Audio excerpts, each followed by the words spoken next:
At the top of South America, on a finger of barren land thrust into the Caribbean, the day begins for the Wayuu people.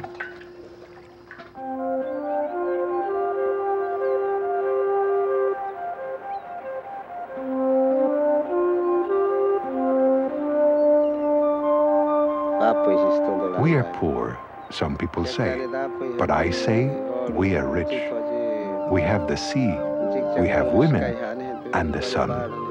Who has more than we? My land is good because it is mine. When we came here, we had to make everything. Buy water, tank it in, make sure to treat it so we wouldn't get sick. There were no roads, no mine, no communications, nothing. In one of Colombia's least developed sectors, a place called the Guajira, savage but also kind, two forces, two cultures make their separate ways. A giant industrial enterprise for a moment, and a few thousand Wayuu across land and time, promised by their God, forever.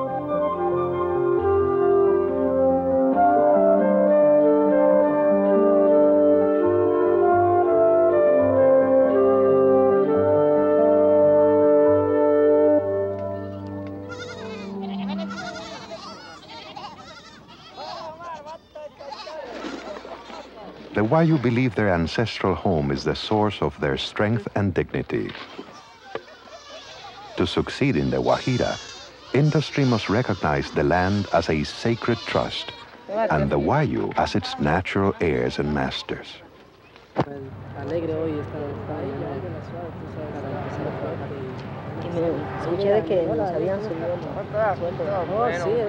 A century from the Wayuu camp, another Guajiran day begins.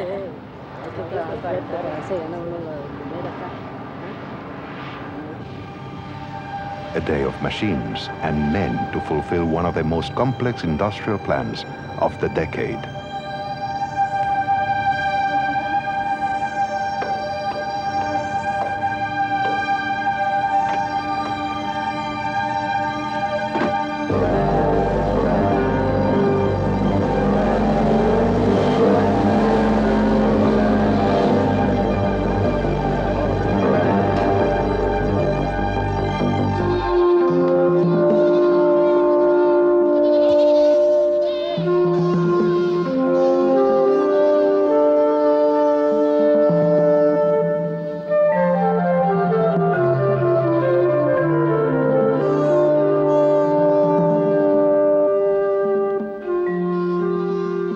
Along the Guajira's ancient dry trails, the Wayuu keep faith with their God. This was what I wanted, he said. That you should live here. I shall be watching you from heaven. It is their land, but it is hard, hard won, hard kept.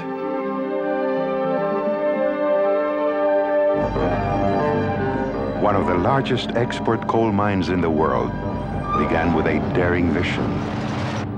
A battery of questions about Colombia's northernmost province and a $53 million exploration and feasibility study, including a comprehensive plan to safeguard the environment, involving hundreds of geologists, engineers, economists, and ecologists. They knew coal was here, but how much and where? Exactly where? They knew it was good, but how good? How does it burn?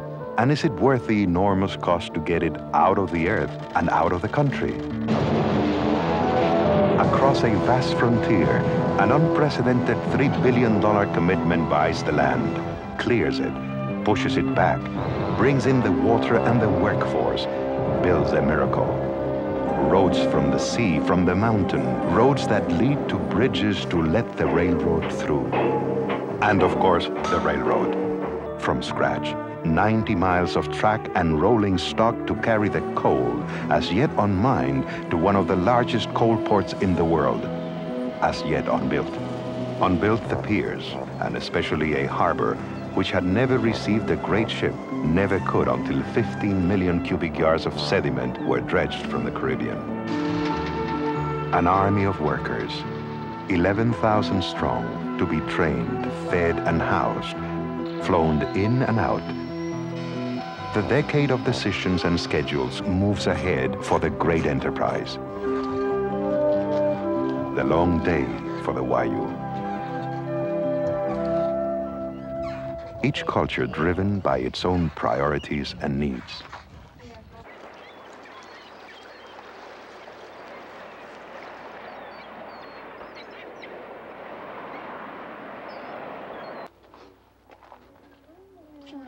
The women work, always. The day wears on. The men wait for their nets to be filled with food for tonight and tomorrow.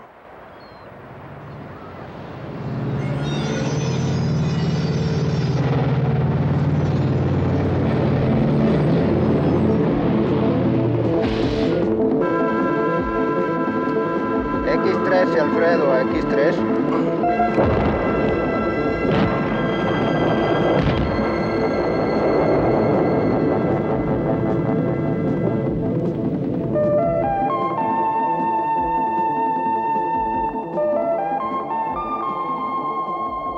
To some Wayuu, the earth gives salt, a bare living, a hard life, but life.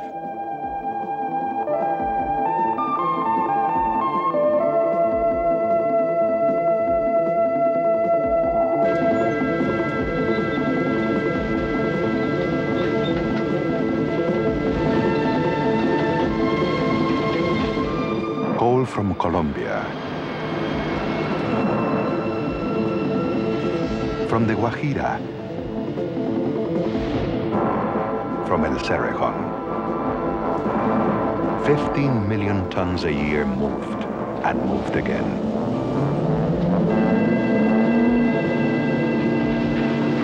An avalanche of coal.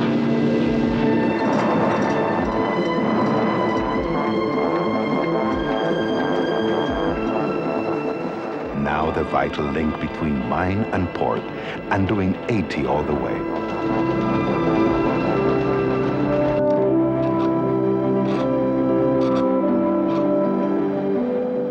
The partnership does what it must to live in the Guajira, to mine and move energy. Building the newest of harbors, literally from the bottom up. Filling the seagoing carriers at 10,000 tons an hour, and sending them out to the world.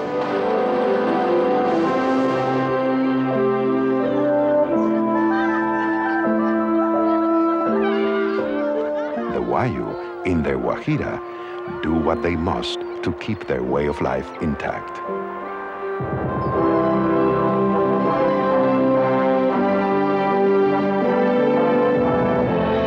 The influence of a great industrial venture all around them, largely unseen.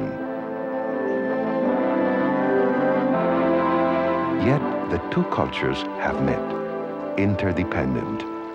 They will continue to meet until the coal is gone and each people again goes its separate way.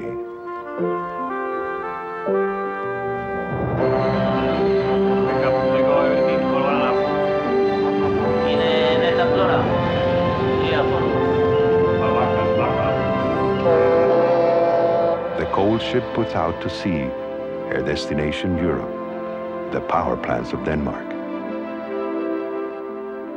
And the Wayuu are already home.